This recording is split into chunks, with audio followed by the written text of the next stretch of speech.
Halo, bismillahirrahmanirrahim. Assalamualaikum warahmatullahi wabarakatuh. Selamat pagi, selamat siang, selamat malam, dimanapun Anda berada. Apa kabarnya teman-teman semua? Kembali lagi dengan saya, Zainal Abidin, kali ini pada mata kuliah pembelajaran matematika sekolah dasar. Hari ini, kita hanya akan belajar tentang hakikat pembelajaran matematika di sekolah dasar. Yang secara garis besar itu sebetulnya matematika itu belajarnya harus seperti apa sih? Nah, itu kita akan bahas hari ini. Yang jelas, saya membawa tagline "Make Math Fun". Jadi bagaimana cara membuat pembelajaran matematika itu menyenangkan, bukan menakutkan. Langsung saja ke penjelasan kita terkait hakikat pembelajaran matematika di sekolah dasar. Check this out.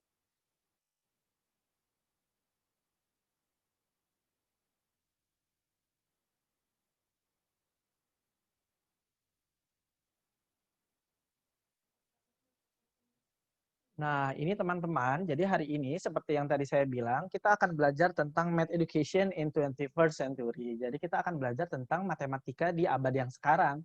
Jadi sebetulnya tren sekarang matematika itu belajarnya harusnya seperti apa sih? Nah, kita akan belajar terkait itu.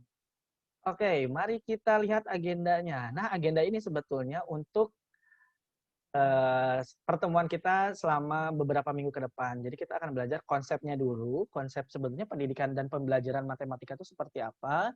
Lalu kita akan belajar pendekatan, model, strategi, metode, teknik.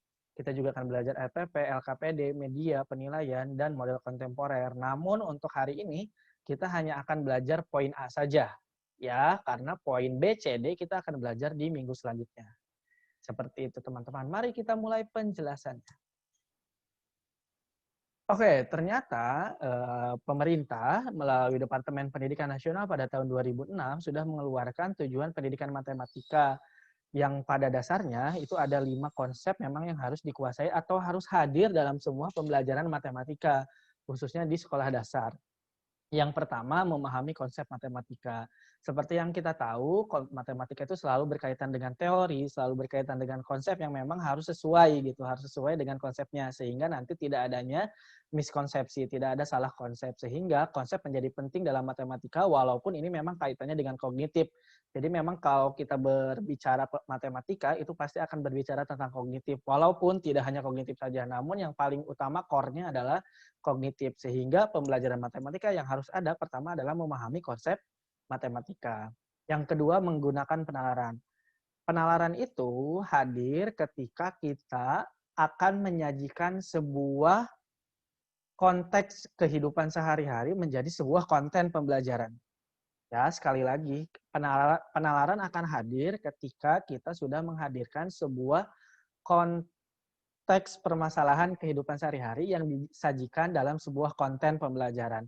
Kenapa akan menggunakan penalaran? Karena kalau teorinya bilang anak itu sebetulnya sudah punya pengetahuan gitu yang disebut dengan prior knowledge. Lalu kita ingin menyambungkan pengetahuan yang mereka punya ke dalam konsep baru. Nah, kalau kita menyambungkan itu semua, itu akan terjadi sebuah penalaran.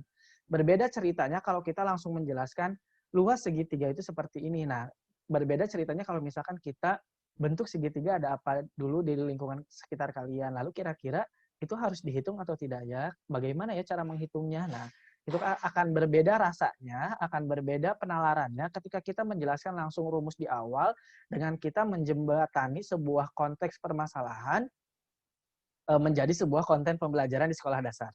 Ya, itu yang kedua, menggunakan penalaran atau reasoning. Yang ketiga adalah memecahkan masalah. Nah, dari tadi kalau kita memulai pembelajaran menggunakan penalaran, sebuah konteks sudah menjadi sebuah konten, nah proses yang terjadi adalah sebuah problem solving gitu, sebuah problem dan mereka akan menjadi seorang problem solver yang bagus gitu. Jadi kemampuan memecahkan masalah pun akan hadir dalam sebuah pembelajaran. Yang ketiga adalah mengomunikasikan gagasan. Jadi ternyata kalau tadi tiga yang tadi adalah ranah kognitif, ternyata ini ada ranah keterampilan yang harus diajarkan, yaitu mengomunikasikan gagasan. Teman-teman, kalau matematika kan biasanya cuma mengerjakan latihan. Nah, kalau misalkan latihan saja itu sebetulnya cuma memahami konsep matematika. Menggunakan penalaran pun sepertinya belum banyak. Lalu memecahkan masalah apalagi gitu ya. Kecuali mungkin latihannya adalah soal-soal tidak rutin. Tapi kan latihan memang biasanya mengulangi soal-soal rutin ya. Nah, itu biasanya tidak hadir konsep-konsep yang tadi hanya memahami konsep matematika. Nah, yang keempat itu mengkomunikasikan gagasan perlu pembaharuan lagi. Ternyata matematika itu tidak hanya sekedar dipahami saja, tidak hanya sekedar memecahkan masalah, tapi harus dikomunikasikan. Bagaimana cara mereka mengkomunikasikan pengetahuan yang sudah mereka miliki ke orang lain, ke teman-temannya, ke gurunya. Komunikasinya dalam bentuk apa? Boleh secara lisan, boleh secara tulisan. Ya, jadi mengkomunikasikan itu tidak hanya selalu ya udah ngomong seperti ini seperti saya ya secara lisan itu, tapi ternyata ada mengkomunikasikan secara tulisan. Yang penting sebuah gagasan itu disampaikan. Yang terakhir, yang kelima, tujuan pendidikan matematika dari Departemen Pendidikan Nasional apa? Yaitu memiliki sikap menghargai. Memiliki sikap menghargai di sini maksudnya apa? Kalau tadi kan kita sudah ada kognitif, 3 poin kognitif, 1 poin keterampilan atau psikomotor, ini adalah 1 keterampilan yaitu afektif atau sikap. Bagaimana menghargai sebuah matematika dalam kehidupan sehari-hari. Jangan sampai nanti ketika mereka sudah belajar matematika, mereka tidak menghargai matematika itu sendiri. Jadi mereka bilang, kalau misalkan kalian tuh buat apa belajar matematika? Emang matematika ada fungsinya ya buat kehidupan? Emang kalian capek-capek misalkan belajar luas segitiga untuk apa? Emang nanti fungsinya kalian ketika ada segitiga akan selalu dihitung luasnya. Nah, hal-hal seperti itu yang memang kita harus tanamkan bagaimana kita menghargai sebuah ilmu termasuk dalam matematika, bahwasanya matematika itu adalah salah satu hal yang penting. Matematika is one of the important thing gitu yang harus kita pelajari dalam berkehidupan ini. Karena kenapa? Karena ternyata matematika banyak manfaatnya. Nah, mereka sadar akan banyak manfaatnya ketika apa? Ketika pembelajaran itu hadir menggunakan penalaran, memecahkan masalah, mengkomunikasikan, sehingga mereka tuh ngerasa, oh ternyata memang matematika itu harus dihargai dan merasa penting dalam kehidupan ini. Gitu. Jadi ketika kita sudah menerapkan itu semua, harusnya kita merasa penting. Matematika itu bukan hal yang menakutkan, tapi justru yang menyenangkan. Ingat, make math fun. Oke, kita lanjut ke penjelasan selanjutnya. Kalau barusan dari Departemen Pendidikan Nasional tahun 2006, ini ada dari teori lainnya, itu dari National Council Teaching of Mathematics, yaitu sebuah asosiasi yang mewadahi guru-guru matematika di dunia. Jadi bukan hanya di Indonesia saja, tapi di dunia. NCTM itu mengeluarkan ada 4 base kompetensi yang harus ada dan harus hadir dalam sebuah pembelajaran matematika. Pembelajarannya apa saja sih yang harus hadir, kompetensinya yang harus dikuasai oleh siswa itu ketika pembelajaran matematika apa saja. Yang pertama adalah connection. Connection ini kaitannya dengan materi yang seperti tadi kita selalu awal dari kognitif karena matematika memang kaitannya sangat dekat sekali dengan logika, kaitannya sekali dengan otak kiri, kaitannya sangat dekat sekali dengan kognitif. Sehingga yang pertama adalah connection atau koneksi. Koneksi itu apa? Koneksi itu bagaimana matematika dihubungkan dengan konsep matematika yang lain. Kalau kata lainnya adalah learning trajectory. Jadi matematika itu sebetulnya antara satu konsep dengan konsep lainnya itu pasti akan berhubungan. Misal, kalian mau mengajarkan pecahan di kelas 3, nah anak-anak tuh sebetulnya harus ada materi prasyaratnya. Mereka harus sudah bisa perkalian, harus bisa penjumlahan, harus bisa pengurangan, harus bisa pembagian. Kalau mereka tidak bisa, mereka nggak bisa kepecahan. Nah, itu ada materi-materi prasyarat yang disebut dengan koneksi. Yang kedua, koneksi matematika dengan pelajaran lainnya. Seperti kita tahu, misalkan skala. Kita belajar skala itu untuk apa? Ternyata itu digunakan untuk di IPS untuk di bahasa Indonesia membuat denah gitu ya. Atau di matematika kita belajar lagi tentang bentuk-bentuk itu nanti digunakan dalam pelajaran lainnya. Jadi sebetulnya pasti ada kaitannya antara matematika dengan pelajaran lainnya. Yang ketiga, hubungan matematika dengan konteks kehidupan sehari-hari. Nah, tadi yang kaitannya dengan yang tadi dari Depdiknas menghadirkan sebuah konteks permasalahan dalam kehidupan sehari-hari, ternyata menurut NCTM juga konteks itu harus dihadirkan. Kenapa? Karena memang harus menghubungkan antara matematika dengan kehidupan sehari-hari dengan kompetensi connection ini.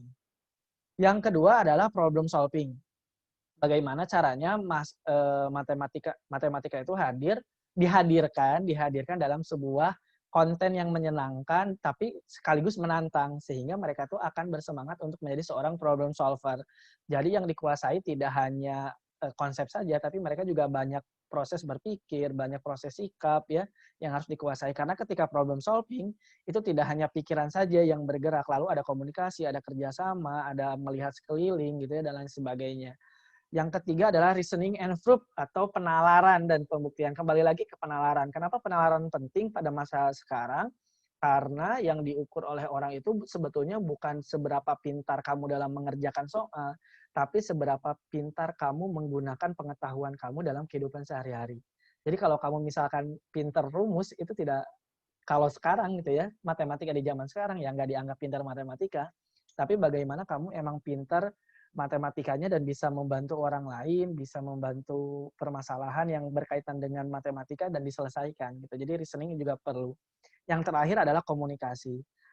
Yaitu bagaimana tadi yang saya bilang, bagaimana mengkomunikasikan maupun lisan maupun tulisan, baik lisan maupun tulisan dalam kehidupan sehari-hari. Nah, ternyata untuk konsep pembelajaran matematika di abad sekarang tuh memang pada dasarnya selalu ada tadi ya, materi selalu ada, problem solving, penalaran, komunikasi, dan sebagainya. Menurut NCTM seperti itu, menurut Depdiknas seperti itu. Jadi untuk hari ini kita hanya belajar itu saja teman-teman. Jadi hakikatnya pembelajaran matematika sekolah dasar tuh harus tadi diperhatikan, ternyata tidak hanya sekedar materi saja, tidak hanya sekedar pengetahuan saja, tapi ada sikap, ada keterampilan yang memang harus ditanamkan ke anak-anak. Ya, jadi tidak hanya sekedar pengetahuan saja. Seperti itu teman-teman.